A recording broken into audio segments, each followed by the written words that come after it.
And we continue at 1:06 in the afternoon. Talk Radio 790 KABC, the John Phillips Show, broadcasting live from the Morongo Casino Resort and Spa Living Room Studios. Mr. Randy Wags at the sports desk in Culver City. Okay, here's a fun one, John. The mayor of Oakland, Sheng Tao, admits there's a big spike in crime in Oakland, but she says the spike in crime would be even higher if it wasn't for me. Arguably, I would say that crimes would be even higher than it is today if I were to have cut in my budget the programs for our after-school programming, for our summer programming. Wow. It takes some cojones to go into public and say that. Arguably, I would say that crimes would be even higher than it is today if I were to have cut in my budget the programs for our after-school programming, for our summer programming. And that's why Oakland is the Norman Rockwell slice of America that it is today. 800-222-KABC is the telephone number, 1-800-222-5222. It is our pleasure to welcome our next guest to the program. He is a political columnist for Cal Matters. You can read him online at calmatters.org and follow him on Twitter at Dan Calmatters. Dan Walters, welcome.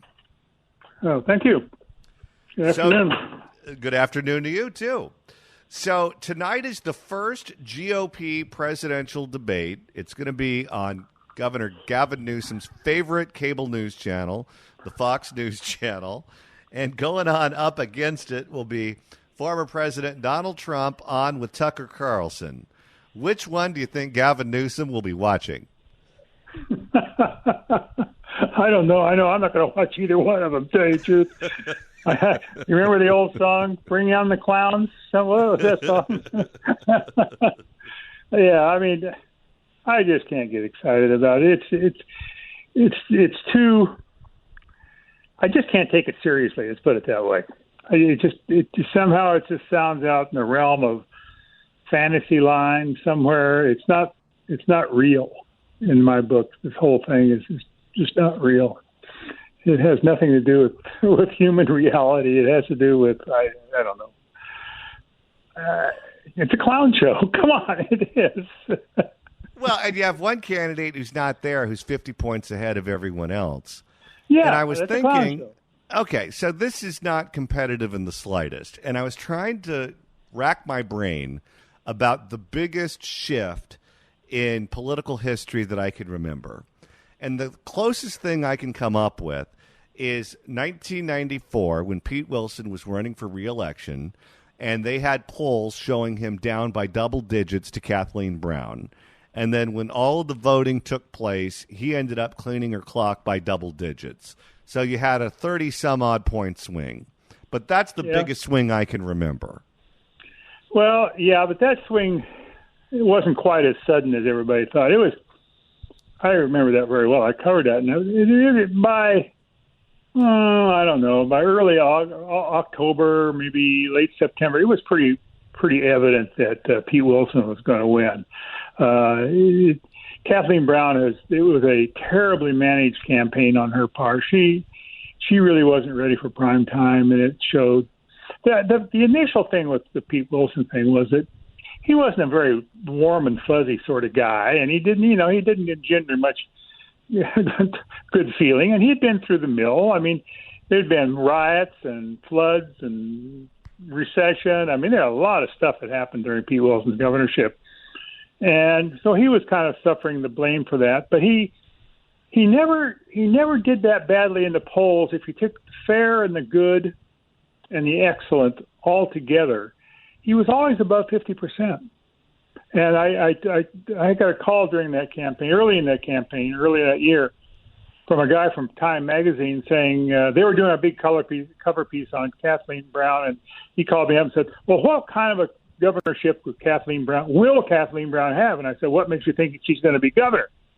He said, "Well, everybody says." I said, "Look, Pete Wilson's meaner than a junkyard dog, and he's got a very talented, smart, loyal staff, and he beat Jerry Brown badly after everybody said he was going to lose, and he'll probably beat Kathleen Brown.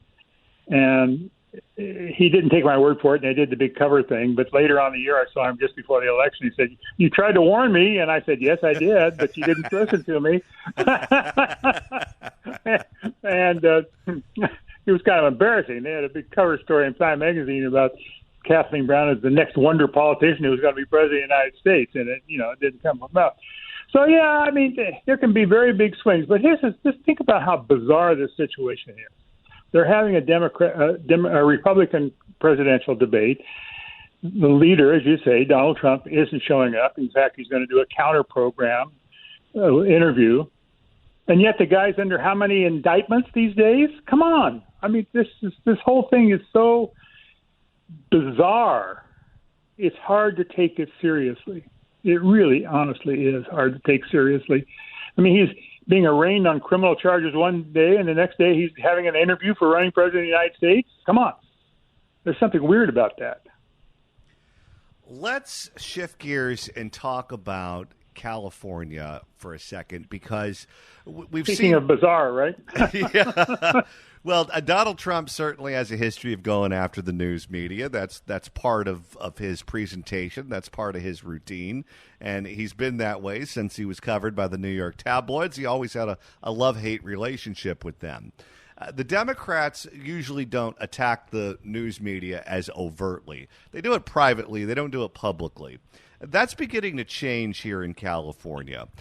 Democrats in Los Angeles seem to be furious recently with the local news media, particularly broadcast, television and radio, for covering the smash and grabs.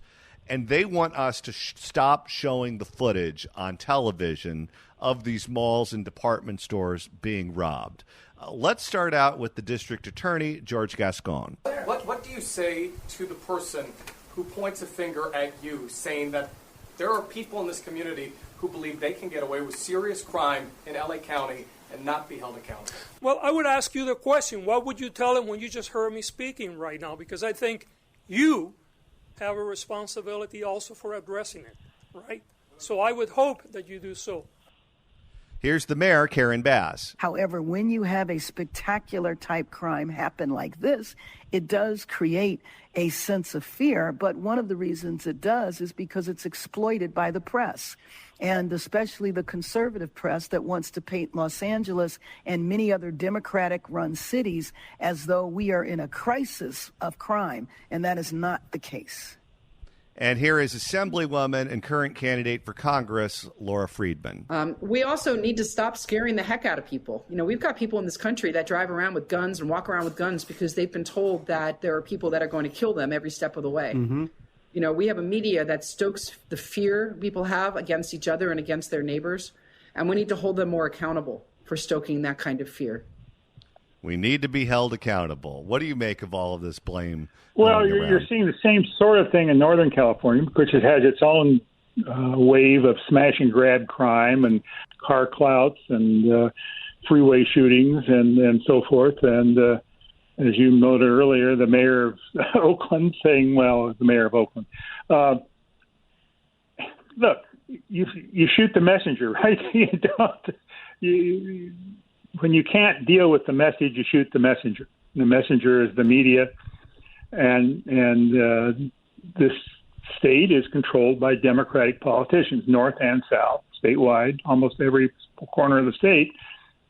So when things go wrong, whether it's homelessness or crime or poverty or any of the other things that can go wrong and do go wrong, and the media writes and broadcasts about that, politicians try to deflect the blame by blaming the messenger, the media. I mean, it's a thing that's been going on since time immemorial, and it'll go on for time immemorial after this. It's just one of those political techniques, one of those techniques that politicians learn early on, which is to deflect any blame on themselves when things go wrong. Always blame somebody else. Blame staff error. That's a very common one. Or blame the media, or do the thing like mistakes were made without admitting that you made them. You've heard all of these things for years and years, as I have. It's just one of those things that if you're in the media, if you're in the news business, and you write about things that aren't wonderful, the people who then are in charge like to blame you for telling people things aren't wonderful. And that's just the way it is. I mean, it's gone on forever. And if they tell you, if the Republicans were in charge in a state and things were going bad, they'd be doing the same damn thing. Because they do that in other states, and they would do the same thing here. It's just part of the game of politics. Always been there. It'll always be there. All you have to do is just say, sorry, we're just, we're doing our jobs. You go do your jobs, right? Could you see a scenario where they try to ban us from showing those images on television? Let's say by saying you can't show the images of a minor participating in one of these lootings. Well, we don't have the birth certificates of everyone who's committing these crimes, so we don't know if they're a minor. We don't know if they're above the age of 18. So if you were to pass a law like that, then what would happen is the news channels would just stop running them because they'd be afraid of violating the law. Well, you can look to other states. There was a case in, in Illinois, I believe, recently, where the police raided a local weekly newspaper, took their computers, took all the stuff there because they were in ownership of some paper, some official paper that they weren't even going to write a story about, but it was embarrassing to the local politicians, and so they sicked the cops on them. So yes, it can happen. It can happen. Now, they had to backtrack on that one, of course, but there's a case going on in Los Angeles right now where the cops are trying to force someone to give up information that they don't think somebody should have. So yes, it can happen. Will it succeed? Probably not, because there is a thing called the Bill of Rights, and there is a thing called the U.S. Supreme Court, and it's just not going to happen. I mean, it's just not going to happen. They can try. They would probably like to do that. Can they do it? No, but they can squeeze reporters, make it difficult for them to get information about these crimes, make it difficult to get video footage, make it difficult. And that does happen sometimes. Very often the police will sanitize the cameras, the body camera footages of incidents. They'll sanitize it before they release it to the public. And so there is that.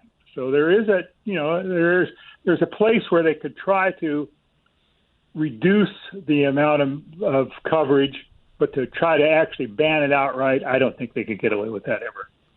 Well, up in Northern California, BART, as a point of policy, if they own the tape, if the tape is from one of their cameras, they will not release a videotape of a crime occurring on their trains because they say it'll lead to profiling, and they say the news media will sensationalize it. And that's what I mean by trying to restrict it as much as they can. That's a different thing than seizing stuff, or passing a ban. And I understand BART's problem, because BART is a mess. It's a financial and operational mess, and it's under tremendous criticism for their shoddy operations and their high costs, bad service. And in fact, they tried to get the legislature to mandate a big bridge crossing toll increase to prop up BART, and all it did is cause more of the critics to come out of the woodwork, and they had to put it off. So I understand why BART's doing that, but it doesn't seem to be doing any good, because BART's reputation, its image, is getting worse and worse and worse as time goes on. We're speaking with Dan Walters, who you can follow on Twitter at Dan CalMatters. Dan, it's come to my attention that the vice president and former attorney general here in the state of California is furious at the LA Times' George Skelton over writing a column saying that if there is a vacancy in the U.S. Senate here in California, if Dianne Feinstein were to resign before her term expires, that Governor Gavin Newsom should consider appointing Kamala Harris to that seat. That takes her off the presidential ticket so she doesn't drag Joe Biden down. It fulfills his promise to put a black woman in the U.S. Senate. and it puts the Democrats in a stronger position to win in November at the presidential level. She apparently was very insulted by that article and is lashing out through her surrogates here in the state of California. Doesn't want her fingerprints on it, obviously, but not happy at all over that piece. Well, and I wouldn't be happy if I were her either, because it further tarnishes her standing as a heavyweight politician. She wants to be viewed as a heavyweight political figure, and increasingly she's portrayed as a lightweight political figure, and she doesn't like that. And that George Skelton George's column kind of goes in the theme that she's a lightweight. She's not somebody to be taken seriously. So I understand why she's that way. I think it's a very clever column on George's part. I wish I'd have thought of it myself, as a matter of fact. But it's not going to happen. But I mean, it does further tarnish her standing as a heavyweight political figure, and so I understand why she'd feel that way. Did the California Press Corps do its job covering her before she became a national figure? And I say that because whenever we talk about her on the radio show, people who used to work for her at the California Department of Justice will call in and say, oh, my God, she was the worst boss. She couldn't run that office. I'm not surprised to see what's going on in Washington, D.C., and the people in D.C. seem to be genuinely surprised at her poor performance as vice president, and they didn't see any writing on the wall coming from California that she was going to be a problem child. Did we do our job with her? I would say no, and I included myself in that, but I want to tell you how difficult it was during her tenure as Attorney General to penetrate the wall that was erected by her and her minions. I mean, I heard the same stories, that she was that she was forcing everybody in the Department of Justice to do nothing but polish her image, avoid anything that was controversial, avoid anything. And there was coverage of that, and I wrote some of that, particularly when she ducked out wouldn't even take a stand on very important crime legislation going on in the legislature, claiming that, well, she couldn't take a stand on this legislation because she would be the one who has to enforce it. It was just a phony excuse, obviously. Never prevented other attorneys general from taking positions on crime legislation. So there was some of it. There was some coverage of it. But penetrating the wall that she erected was very, very difficult because they had a wall, believe me, and it was a tightly maintained wall. And people who breached that wall within the Department of Justice were ostracized, punished in all other ways. But you couldn't get anybody to actually come out and say it publicly. And not even really much of the off-the-record stuff. I mean, I heard stuff. I heard rumors. I heard, I'd get a little hint there and a hint there. But not enough to actually publish. So the answer to the question is no, but I understand why no. I understand why it's no. Now, saying that, people should have been warned by her performance as a presidential candidate that she wasn't very good at things. She was kind of an empty pantsuit, shall we say, something like that, that there wasn't much substance behind the facade. And that was evident when she ran for president, and people should have known then. So the question is, why did she get picked to be vice president? Well, they needed to balance the ticket, obviously. And they wanted to motivate black voters, obviously, and so forth, and women, obviously. And she ticked all those boxes that they wanted to pay homage to, and so she got the job. But it's really questionable whether she has been a very material part of the administration, even though they always put out stuff as call it the Biden-Harris administration. She doesn't seem to really have much clout within that administration. I say that from afar. I'm not there. But they've given her a couple of unenviable tasks, like solve the immigration problem, Kamala. Yeah, right. And set her up for failure there, right? So you get the impression that the Biden people just say, okay, we put her on a ticket because we needed to, but that's it, something of that nature. And now, belatedly, they're trying to beef her up, make her seem more influential and more substantial than she probably really is. A lot of people ask me who don't live inside the state of California, is Gavin Newsom running for president? Because he's building up this nationwide database of voters and supporters with his constitutional amendment that's going nowhere fast. He's showing up on all of these national shows. He's debating Ron DeSantis on the Fox News channel. He's doing a lot of things that you would expect to see out of presidential candidates. Right. And they say, should Joe Biden be worried about what Gavin Newsom is doing? And I always say the same thing. No, I don't think he's going to run against Joe Biden. The one who should be worried about what he's doing is Kamala Harris, because he's running a shadow race for the presidency if something were to happen to Biden, and the one that he would be competing against is Kamala Harris. Well, I mean, if even Biden reelected, obviously 2 terms and you're out, so the position will open up anyway in 2020, right, or 2028, regardless.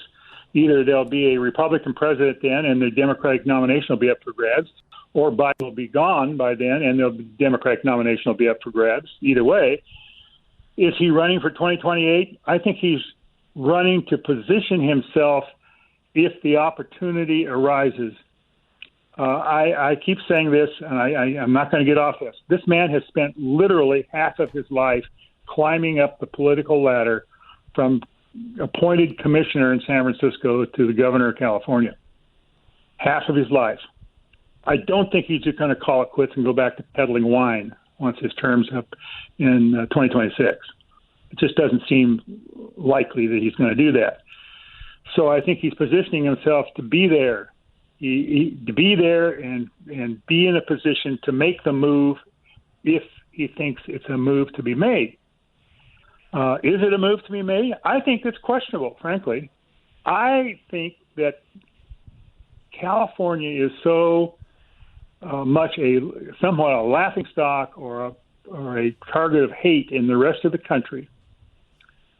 And what's been happening in California recently with homelessness and poverty and crime and all the things that are going on, all the things they don't want you to write about, that he would be an Oppo researcher's dream.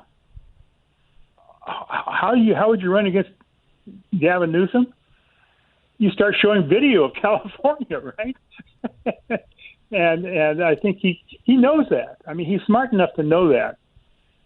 And I think he's at the moment he's trying to position himself within the Democratic Party as an alternative. Somebody who's glib, somebody who can debate, somebody who can bring the fight to the Republicans, and he will attract attention from the left wing of the Democratic Party. The progressive wing of the Democratic Party is looking for somebody who can carry the banner. It's not going to be Bernie anymore, and it's not going to be Elizabeth Warren. It's going to be somebody, and I think Gavin Newsom wants to be that somebody, the kind of king in waiting, the crown prince, so to speak, in case the opportunity arises for him to do it. Now, he denies all that, of course, and I would too if I were him, and that's what politicians do. But, yeah, he's running for something, It can't be just a hobby that he's doing. He claims it's just try to beef up the Democratic Party and make it a better, more competitive institution. But I think he has at least been bitten. Whether the bite becomes a disease or not, I don't know. But it's interesting to watch him do these dipsy doodles and do these maneuvers. I wrote a column recently about how his gun control constitutional amendment is a clone of the one that Jerry Brown tied 45 years ago when he was trying to do a constitutional amendment on balanced budget. It's exactly the same dynamic, call a constitutional convention and so forth. And by the way, the lefties don't like this idea of a constitutional convention at all. It got denounced today by Common Cause. Because they say, if you have a constitutional convention, what if the Republicans take it over and put in all sorts of stuff they want to put in? Why take the chance? So they're saying they're opposing the resolution in the California legislature, similar to the resolution Jerry Brown tried to get 4 decades ago, the resolution endorsing the idea of a constitutional convention. It's a stunt, obviously. It's a stunt. It's a stunt to raise his political profile a little bit more, just as it was a stunt for Jerry Brown because he was going to run for president in 1980 against Jimmy Carter. But it's a stunt. But he's trying to do it to put himself in a strong leadership, if you will, position within the Democratic Party going forward for whatever is going to be available in 2028. Dan Walters, columnist for Cal Matters. You can read him online at calmatters.org and follow him on Twitter at Dan Cal Matters. Dan Walters, thanks so much for stopping by. You're welcome. Bye-bye. Right now in San Francisco, apparently there is drama unfolding on the streets between the mayor, London Breed, and some advocates for the homeless. That's right. It's all outside a San Francisco County courthouse that's trying to decide if they're going to go with the city and get rid of this injunction that the homeless advocates sued the city for, saying you cannot clean up homeless encampments. London Breed, who we've heard pissed off before, and less tolerant of all the bullshit that has destroyed our city, has gone full Cecily Meyer Cruz. And I want you to be all the way pissed off. Here is London Breed. I've only found this one clip so far. We'll get the whole thing later in the show or tomorrow, but this is pretty electric. Here is London Breed screaming at the homeless advocates. We are compassionate. We are supportive. We continue to help people, but this is not the way. Anything goes in San Francisco is not the way. We are prepared through our city attorney to do whatever it takes to make sure we are able to do our jobs. It is not humane to let people live on our streets in tents, use drugs. We have found dead bodies. We have found a dead baby in the... Oh, there's the siren. Is that a siren from an ambulance or a police car, or is that a siren that one of the protesters brought with them? I believe it's both. We have found a dead baby in these tents. We have seen people in really awful conditions, and we are not standing for it anymore. I am sick and tired of being sick and tired. So the goal here is to make sure that the Court of Appeals understands we want a reversal of this injunction that makes it possible for us to do our jobs. She is mad as hell. She is all the way pissed off. And I want you to be all the way pissed off. So when we get the full version of that speech and find out what the court decides, we'll bring that to you because it is getting pretty crazy up there in the city by the bay. Okay, so just think about what you just heard. The mayor of San Francisco going to court, facing off with the homeless advocates outside the courthouse as she's trying to get control of her city and enforce the laws that are already on the books and prevent people from doing things like public camping and doing drugs in public and everything that you see on a regular basis in San Francisco. And she's involved in a screaming match with lunatics outside the courthouse. And then you have people like Gavin Newsom saying everything's great here. The rest of the country should be like California. That is something we are mindful of. Both can't be true at once. By the way, one of the things I learned when I was working at CNN is you never engage with lunatics. Never do that. Remember when Sarah Huckabee Sanders got screamed at the restaurant, and then public officials would get verbally assaulted whenever they would go to dinner or be spotted in an airport or wherever the case may be? Yeah. Okay. When they started doing that, and I think Maxine Waters was the one who instructed her followers to do it, it happened to virtually anyone in the news.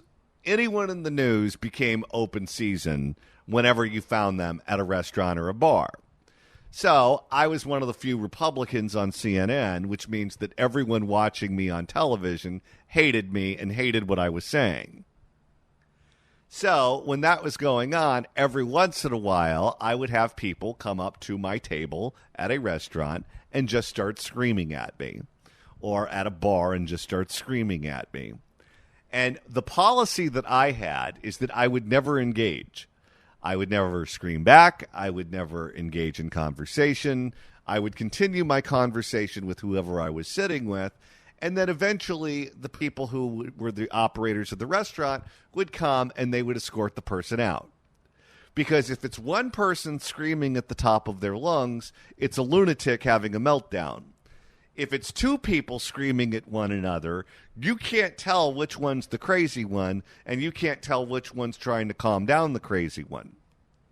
So by not engaging, you're pretty much taking care of yourself. The mayor left the courthouse and got screamed at by all of these lunatics. She should have just kept going all the way to the car, to my eye. But stopping and screaming at them is going to make every single newscast, certainly in San Francisco, and Randy probably beyond. I'm here for it. Tell them what you're thinking. I am so sick of these people destroying the city in the name of compassion. Oh, I'm 100% in favor of her screaming. I'm just saying if that were me, I would have just walked straight to the car. Well, that's why London Breed is London Breed. The spirit moved her, just like at the Tony concert, to take off her mask. The spirit moved her to scream at the whack jobs that think it's great to be homeless. If you want to email the show, you can do so at johnnydon'tlikeshow@gmail.com. That's johnnydon'tlikeshow@gmail.com. And Randy, you're monitoring the mailbag. Well, look at this. Steve writes in at johnnydon'tlikeshow@gmail.com. He forwarded us a message that we actually got from a sitting member of Congress. Hey, John, if you see my minivan a-rockin', don't come a-knockin'. Sincerely, Katie Porter. Did he spell her name right? He did not. At some point, we're going to have a spelling tutorial on this program. It's Porter.